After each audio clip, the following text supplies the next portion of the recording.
Assalamu alaikum, I'm Aisha and you're watching Samar News. Here are today's headlines.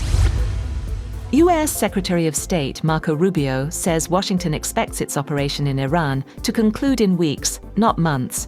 Speaking after G7 meetings in France, he warned that any move by Tehran to impose tolls in the Strait of Hormuz would be illegal and dangerous. Minutes later, President Trump also claimed in a social media post that the military operation in Iran was going great. Iran's UN envoy Amir Saeid Iravani has raised alarm at the United Nations over reports that senior officials were listed as assassination targets by the US and Israel. In a letter to the United Nations Security Council, he named Parliament Speaker Mohammad Bagher Ghalibaf and Foreign Minister Abbas Araghchi, warning the threat appears real. Iravani called it a violation of international law as the reports emerge alongside ongoing negotiations. Russian President Vladimir Putin says his country's relations with Europe are in crisis, but insists Moscow is not responsible. Speaking at a weekly Security Council meeting, he rejected claims linking the breakdown to the war in Ukraine, blaming past US policy and European support for political change in Kyiv. Putin said Russia has not abandoned ties with European nations and remains open to restoring relations with the European Union, despite ongoing tensions.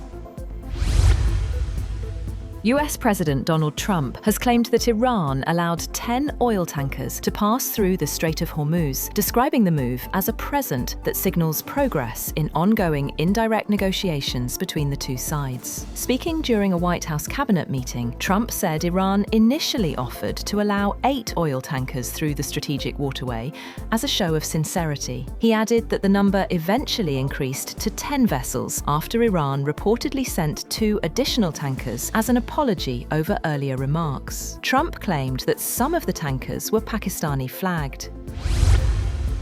Iran's Islamic Revolutionary Guard Corps says the Strait of Hormuz is now closed, warning that any shipping linked to allies of the US and Israel will face harsh measures. State media reports the IRGC has banned transit to and from ports seen as supporting Washington and Tel Aviv, escalating pressure on one of the world's most critical oil routes. At least 3 container ships of different nationalities were reportedly turned back after receiving warnings from Iran's naval forces, signaling immediate impact on maritime traffic in the region.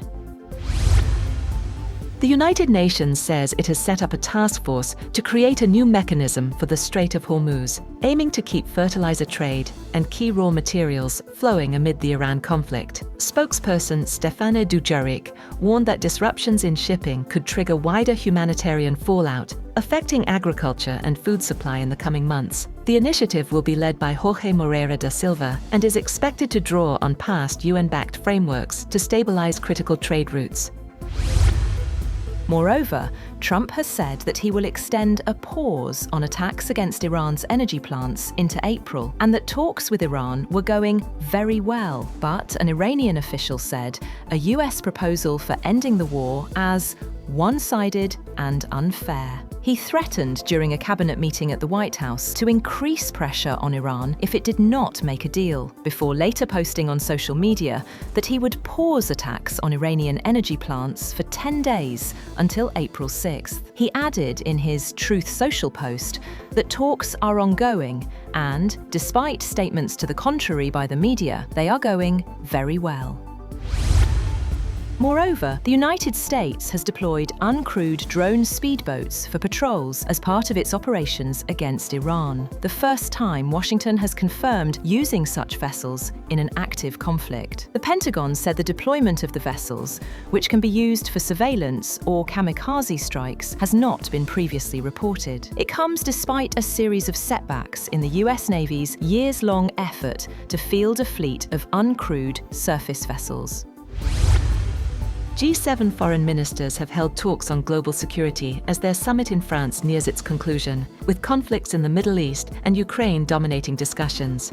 Meeting near Paris, European officials pressed US Secretary of State Marco Rubio over claims that Russia may be supporting Iran in targeting US forces. The gathering of leading democracies comes amid rising economic uncertainty and concern over shifting US foreign policy under President Donald Trump.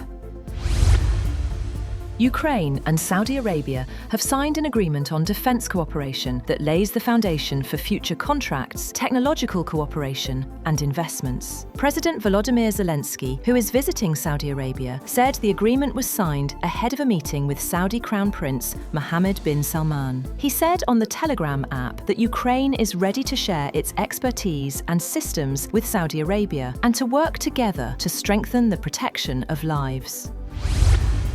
The United Arab Emirates has told the US and other Western allies it would participate in a multinational maritime task force to reopen the Strait of Hormuz. The Financial Times reported that the UAE is trying to push dozens of countries to create a Hormuz security force to defend the strait from Iranian attacks and escort shipping.